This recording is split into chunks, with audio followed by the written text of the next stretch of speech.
Let's talk briefly about different types of boards so you can determine what type you are and what type you'd like to become, really. We do evolve over time. We go through patterns of behavior as a board. Sometimes we're more involved in operations, more involved in policy. We have a history. But there are different types of boards for sure, and we should be aware of what at least the major types are and where we see ourselves fitting and what works best for us. So let's just start with governing itself. Governing refers to our legal right to exercise authority over the organization. Our legal right to exercise authority over the organization. So the type of board represents how you go about doing this. Now, typically there are three players in the organization: the board itself, our chief executive officer, our one employee, and the staff. And of course, there's four functions for the board, and each is affected by the type of board. The four functions, you'll recall, is the board sets strategic direction, hires, engages with, evaluates the chief executive officer, assures sustainable resources to accomplish the mission, and then monitors, evaluates, audits. So the four functions, but each is affected by the type of board you choose to be if it's a conscious decision and not simply history.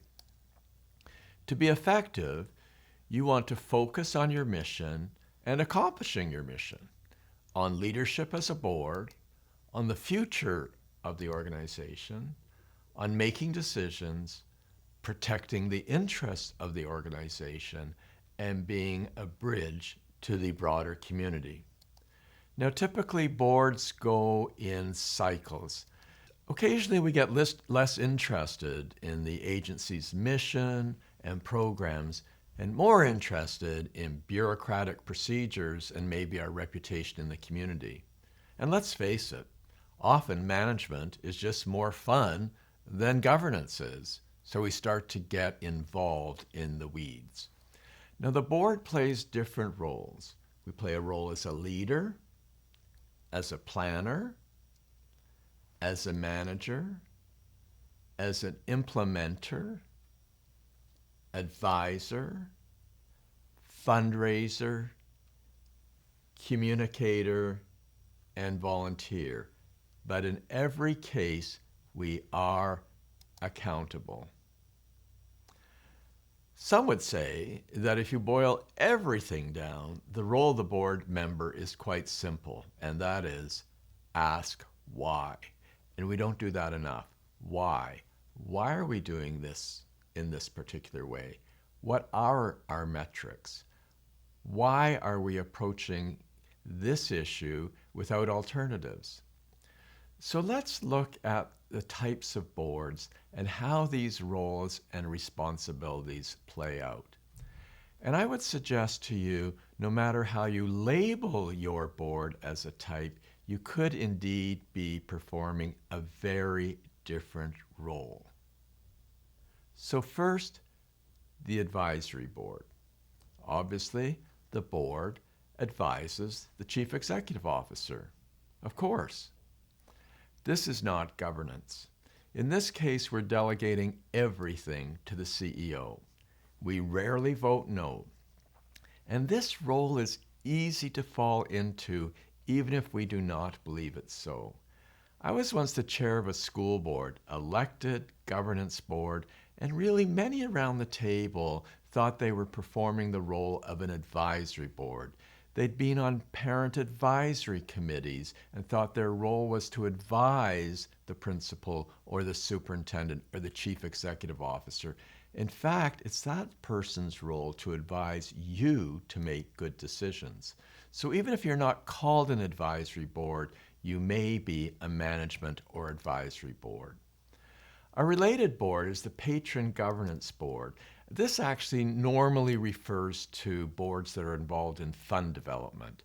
It's a foundation board often. It's usually wealthy people who are giving funds and have connections, and it's a patron governance board focused on that one primary function.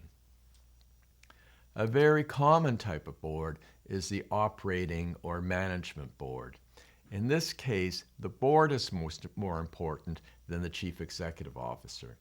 There tends to be engagement in micromanagement, and it requires an executive committee to make a lot of decisions between board meetings. Really, the board is running the organization. We often fall into this or cross that line without realizing it. Actually, the chief executive officer occasionally even encourages it because it confuses accountability. If the board is making management decisions, then the board is really accountable, not the chief executive officer. Now, here's the deal. You need to know something about operations in order to make good policy. And good policy can only be recommended by the senior staff if they know something about governance. So there is that back and forth between operations and policy that's always going to be there, but we should know where the line is and when we're crossing it. In legislation, not-for-profit boards are sometimes referred to as management boards, but that's occasionally interpreted as getting into the weeds, getting into management, and it's not. It's meaning oversight of management. Our committees often reflect management and staff functions rather than governance functions with a management board. Now, if you're doing the management job, who's doing yours in governance? Another type of board is often called the cooperative or collaborative governance board. This is collaboration with the chief executive officer and even senior staff if it's a small board. This involves a lot of consultation. Occasionally there is no chief executive officer, or there's one employee, but we don't like to give them that label, even informally, in terms of the responsibility. The board typically develops not just strategy, but implementation, and there's a blurred line between governance and management. This is actually quite common for associations where the senior staff and the board work collaboratively together, and there's shared accountability and a shared partnership. Committees, if any, and often there are none, actually reflect both management and governance functions. So this type of committee or board, the collaborative board, really crosses the line knowingly and willingly. A newer type of board is called the governance theory model. It later became better known as the policy governance model, and is informally called the Carver model.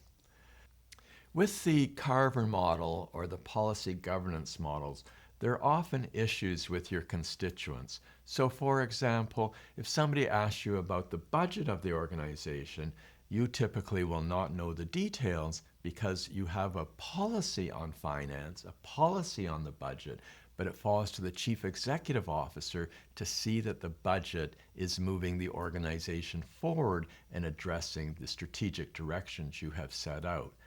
People think that as a board member, you need more knowledge than that. So there can be some problems with that. Now, the governing or policy board is the one that we typically aspire to. It's where governance is at the forefront, policy is there, but we're engaged with the CEO in a critical partnership. It's consistent with the law. There's a clean and clear line with roles and responsibilities with the chief executive officer. We have oversight committees, and we recognize that we need competence as a board and appropriate policies in order to exercise that oversight. The committees typically reflect governance and the board's role. So in a policy governance board, your committees are going to be around governance, around policy, planning, monitoring performance, and financial audits. Personally, I favor the policy board, as should be obvious. Our functions are structured in order to advance the work of the board. It's focused on governance, and it makes sense that we're performing our leadership role as an appropriate partner in the enterprise. You have to determine where you are, where you want to be, and how you're going to get there, working closely with your CEO. Just a reminder, there are curated, downloadable resources on the website, and you should feel free to contact me if you need any additional information or opinion. Thank you.